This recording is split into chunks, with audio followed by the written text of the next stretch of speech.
రివ్యూలోకి వెళ్ళే ముందు ఒకటి చెప్పాలనుంది. మీకు గానీ, మీ ఫ్యామిలీలో ఎవరికైనా గానీ ఎన్ని ఈఎంఐస్ ఉన్నాయి? ఒక 3 మంత్స్ సాలరీ ఆగిపోతే మన సిట్యుయేషన్ ఏంటి?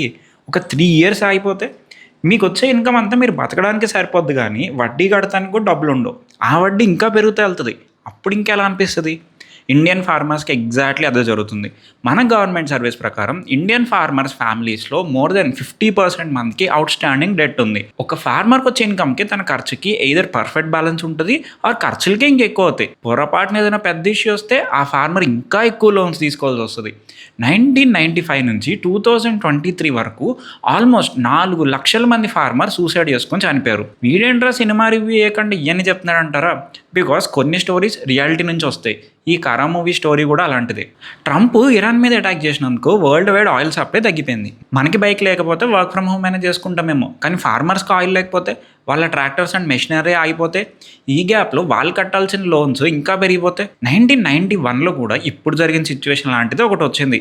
ఇరాక్ వాళ్ళు కువైట్ మీద అటాక్ చేసినప్పుడు గ్లోబల్ ఆయిల్ సప్లై అయిపోయింది. అదే టైంలో ఇక్కడ ట్రాక్టర్స్ కొనుక్కున్న వాళ్ళు ఈఎంఐస్ కట్టలేక పంటలు పండక ఇంకా అప్పులు కూరుకుపోయారు. అలా అని బ్యాంక్ వాళ్ళు ఏమైనా తిన్నగా ఉంటారా? ఆ ఛార్జ్ అని ఈ ఛార్జ్ అని కొత్త కొత్త పేర్లు పెట్టి వడ్డీ మీద వడ్డీ వేసి మొత్తం ప్రాపర్టీ అంతా లాక్కుని లోన్స్ తీసుకున్న వాళ్ళ లైఫ్ నాశనం అయ్యేదాకా వదలరు. ఇలాంటి ఒక సిచ్యువేషన్లో కరా అనే ఒకతను తన పొలం కాపాడుకోవడానికి ఏం చేశాడు అనేది స్టోరీ. మూవీ స్టార్టింగ్లో కొంచెం టైం తీసుకుంటుంది స్టోరీలోకి వెళ్ళడానికి. ఒక 20-25 మినిట్స్ పడుతుంది. ఇక్కడ కొన్ని సాంగ్స్ కూడా వస్తాయి. నాకైతే అవి లాగ్ అనిపించాయి. బట్ ఒక్కసారి father and son emotion start అవ్వగానే ఇంక కనెక్ట్ అయిపోతాం. అక్కడి నుంచి మూవీ ఒక ఫ్లోలో వెళ్ళిపోద్ది లాస్ట్ దాకా. అండ్ నేను తెలుగు డబ్లో చూసా అండ్ డబ్బింగ్ అయితే బాగానే చేశారండి. ఈ మూవీ ఇంటర్వెల్ రాబరీ సీక్వెన్స్ అయితే రైటింగ్ మాస్టర్ క్లాస్ అనొచ్చు. చాలా సింపుల్ సెట్టింగ్ అండ్ క్యారెక్టర్స్తో కూడా ఇంత మంచి డ్రామా క్రియేట్ చేయొచ్చని ప్రూవ్ చేశారు. Second half of the movie starts decent and వెళ్ళే కొద్దీ ఇది కూడా బెటర్ అవుతూ వెళ్తుంది and ends with a good climax. Again ప్రస్తుతం మన మూవీస్ ఉన్న స్పేస్ ఏంటి అంటే non stop elevations and mass scenes ఉండేలా చూసుకుంటున్నారు. కానీ అంత larger than life mass scenes లేకపోయినా కూడా కేవలం స్క్రీన్ ప్లేతో మ్యాజిక్ చేయొచ్చు అని విఘ్నేష్ రాజా ప్రూవ్ చేశారు. నాకు ఈ మూవీలో రిఫ్రెషింగ్ అనిపించింది ఏంటంటే writers Alfred Prakash and Vignesh Raja ఇందులో క్యారెక్టర్స్ని చాలా రియల్గా ట్రీట్ చేస్తారు. ప్రతి క్యారెక్టర్ తీసుకున్న డెసిషన్స్కి 2 సైడ్స్ ఆఫ్ ద ఆర్గ్యుమెంట్ మనం చూడొచ్చు. కొన్నిసార్లు క్యారెక్టర్స్ మీద ఫ్రస్ట్రేషన్ వస్తుంది, కోపం వస్తుంది, కొన్నిసార్లు జాలేస్తుంది. కానీ పాయింట్ ఏంటి అంటే మూవీ అయ్యేదాకా మనం ఆ క్యారెక్టర్స్ జర్నీ చూడడమే కాదు, ఆ క్యారెక్టర్స్తో పాటు ట్రావెల్ అవుతాం. ఈ మూవీ ట్రైలర్ చూస్తే హీరో రాబరీస్ చేస్తాడని మీకు ఆల్రెడీ తెలిసే ఉంటుంది. కానీ ఈ మూవీ మెయిన్ ఇంటెన్షన్ రాబరీస్ ఎంత క్లెవర్గా చేశాడని చూపించడం కాదు. ఇన్ఫ్యాక్ట్ రాబరీస్ చేసే మెథడాలజీ చాలా నార్మల్గా ఉంటుంది. అయినా మనం సీన్లో టెన్షన్ ఫీల్ అవుతాం, డ్రామా ఫీల్ అవుతాం.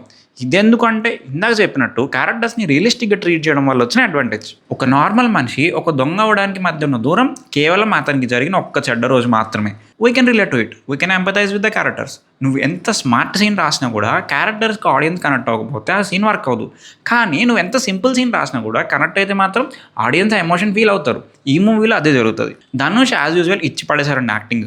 ధనుష్ తన ఫ్యామిలీ కోసం ఫైట్ చేసే స్టోరీస్ అన్నీ బాగుంటాయి. రఘువరన్ బీటెక్, తిరు, నవమన్మధుడు, ఆ మిడిల్ క్లాస్ హీరోలాగా ధనుష్ పర్ఫెక్ట్గా సూట్ అవుతారు. ఈ మూవీ కూడా అలాంటి స్టోరీలేనే. సో తనకి టైలర్ మేడ్ రోల్ ఏది. అలా అని రొటీన్ రోల్ అయితే అసలు కాదు. తన క్యారెక్టర్స్కి మల్టిపుల్ షేడ్స్ ఉంటాయి, చాలా న్యూవాన్సెస్ ఉంటాయి. తను మంచివాడు కాకపోవచ్చు, కానీ చెడ్డవాడు మాత్రం కాదు. ఒక పక్క మంచివాడు అవ్వడానికి ట్రై చేస్తాడు, కానీ సొసైటీ తను అవ్వనివ్వదు. సో తను చేసే తప్పులు మంచి వెతుక్కోవడానికి ట్రై చేస్తాడు.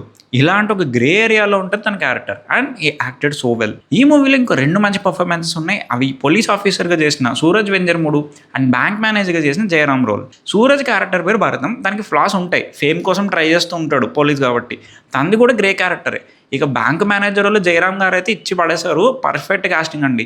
ఆ కన్నింగ్నెస్, ఈవిల్నెస్ భలే తీసుకొస్తారు తన పర్ఫార్మెన్స్తో. Supporting role performance decent. Mamitha బైజుకి ఎక్కువ రోల్ ఉంటుంది అనుకున్నా, కానీ చిన్న రోల్ అయితే ఉంది. బట్ హీరో క్యారెక్టర్ ఒక ఎమోషనల్ లేయర్ అయితే యాడ్ చేస్తుంది తన రోల్. బట్ ఇంత చిన్న క్యారెక్టర్కి మళ్ళీ ఒక సాంగ్, కొన్ని సీన్లు పెట్టి టైం వేస్ట్ చేశారా అనిపించింది బిగినింగ్లో. But okay, it's not that big of a deal. Technically this movie is good. Theni Eshwar's visuals are good. ఆ రూరల్ అట్మాస్ఫియర్ తీసుకురావడమే కాదు, వైడ్ షాట్స్ అయితే చాలా బ్యూటిఫుల్ సెట్ చేశారు. Music by GV Prakash is decent. Dub వల్ల సాంగ్స్ అంతగా అనిపించలేదు కానీ బీజిఎం అయితే వర్క్స్ వెరీ వెల్. ఎడిటింగ్ నాకు ఫస్ట్ 20-25 మినిట్స్తోనే ఇష్యూ ఉండే. స్టోరీలోకి ఇంకా ఫాస్ట్గా వెళ్ళొచ్చు అనిపించింది. బట్ ఒక్కసారి స్టార్ట్ అయ్యాక మాత్రం ఫ్లో అయితే ఎక్కడ మిస్ అవ్వదు. సెకండ్ హాఫ్లో కొన్ని సీన్స్లో ఎడిట్ కూడా బిట్ బెటర్ అనిపించింది. But it's still good. మన కంట్రీలో రూల్స్ ఉంటాయి, కానీ అవి మనకి బెనిఫిట్ అవ్వవు. సిస్టమ్ ఉంటుంది, కానీ అది సరిగ్గా పనిచేయదు. ఒక పాయింట్లో మూవీలో ధనుష్ చేసిన దొంగతనం కన్నా తనకన్నా పెద్దవాళ్ళు చేసిన పనులకి వాళ్ళే ఇంకా పెద్ద దొంగలు అనిపిస్తారు. ఈ మూవీతో విఘ్నేష్ రాజా కూడా అదే క్వశ్చన్ అడుగుతారు. సిస్టమ్ వల్ల అన్యాయం జరిగిన ఒక అతను న్యాయం కోసం సిస్టమ్కి వ్యతిరేకంగా వెళ్తే తను క్రిమినలా, లేదా సిస్టంలో ఉంటూ డైలీ కొన్ని లక్షల మంది జీవితాన్ని లీగల్గా డ్యామేజ్ చేస్తున్న సిస్టమే పెద్ద క్రిమినలా, ఆర్ ఈ సిస్టమ్ లూప్ హోల్స్ని యూజ్ చేసుకొని మధ్యలో ప్రాఫిట్ అయ్యి మిడిల్ మ్యాన్ పెద్ద క్రిమినల్సా? మూవీలో మనకి రిజల్యూషన్ ఇస్తారు, కానీ రియాలిటీలో ఆ రిజల్యూషన్ మనకి ఎప్పటికైనా దొరుకుతుందా అనే క్వశ్చన్ మాత్రం మన మైండ్లో అలానే ఉంటుంది. So that's it for the review guys. ఈ రివ్యూ మీకు నచ్చితే please like, share and subscribe. మరిన్ని వీడియోస్తో మీ ముందుకు వచ్చేస్తాం. Until then keep watching the review.